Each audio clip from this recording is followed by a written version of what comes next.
In today's video, I will discuss blogging for beginners, and I will cover 5 copywriting tips to help you with your blogging in the future. I know what it takes to have effective copywriting skills. 5 copywriting tips that will help you right now. So, how do you make your writing clear and compelling? Topic and structure are important, but the quality of your writing is key here, okay? So that is really the most important. So tip number 1 is something that I call guessing jumps. So what are guessing jumps?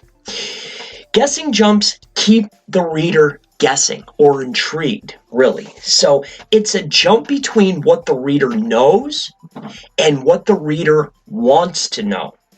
So how do you use guessing jumps? Guessing jumps give a little preview, or what I like to call a logic nugget, that will be touched on or spoke about later on in the article of your blog. When you give a preview of something later that is coming up, that's what I call a guessing jump. Now, why is a guessing jump for copywriting so effective and so powerful? Because people will do anything to answer a question that they have. As far as there are tons of studies out there that will show this, and this is just an example of one of them. So you want to keep the reader reading. That is the main objective here. Keep them intrigued. So if you take a look at this article from Forbes, they use a guessing jump. So if you take a look right here, it says, "Oh sure, the film is dramatized. A bit more on that later." It's a guessing jump. It's keeping you intrigued. It's keeping you reading. So tip number 2 for your copywriting, for your blogs for beginners, is keep things personal. This is very important. You want to use personal words or personal pronouns. Words like you, she, he. You want to make things personal to build a connection with the reader. This is very, very important. Words like you, things I can do for you. So I went ahead and if you take a look here at the Huffington Post, they use tons of personal pronouns. So I went ahead and I highlighted them. I find him, I'd, she, so I was, I am, with you. See how they make things very personal? Moving on. Tip number 3 for your copywriting is keep things short and to the point. You do not want to talk on and on too much. Okay, so make sure the intro is no longer than 10 lines. 10 lines is absolutely perfect. Include a guessing jump right at the end of the 10 lines to keep the readers wanting more. So tip or tactic number 3, to wrap things up, so you want to keep 10 lines, give there a guessing jump, and then you can move forward in the article. Okay, let's move on. So tip number 4, lead-ins. So what is a lead-in? You want your readers to stay there, and you want them to continuously think what's coming next. You're keeping them intrigued. Lead-ins are often a question. So questions, right? Lead-ins are questions that lead to a response that you want. You can use lead-ins to move on in an article. So as you're writing, you can use these questions to move on in an article. But here is an example. So here's a prime example. So want to sell more books, ?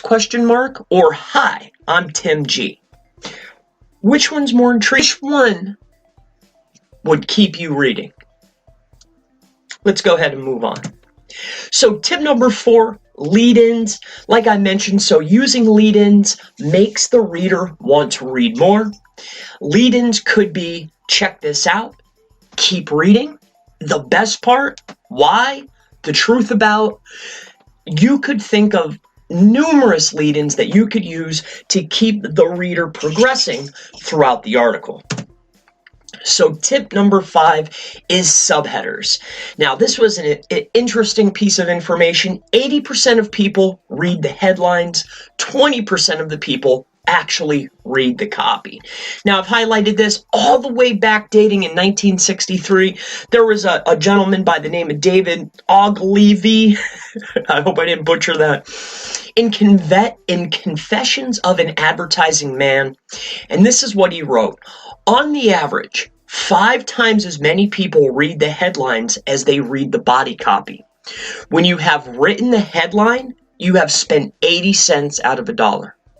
So what this is actually tackling as far as for your copywriting for your blogs is subheaders are for the skimmers, people that are just skimming the headlines, right?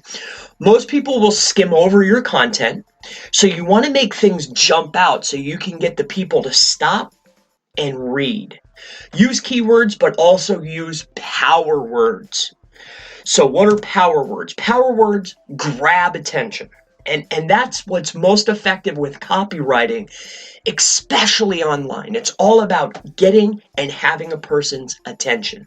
So here are some examples of power words. This is not all of them, but here are some examples right here. I've gone ahead and made this little outline here. So the power words, here they are.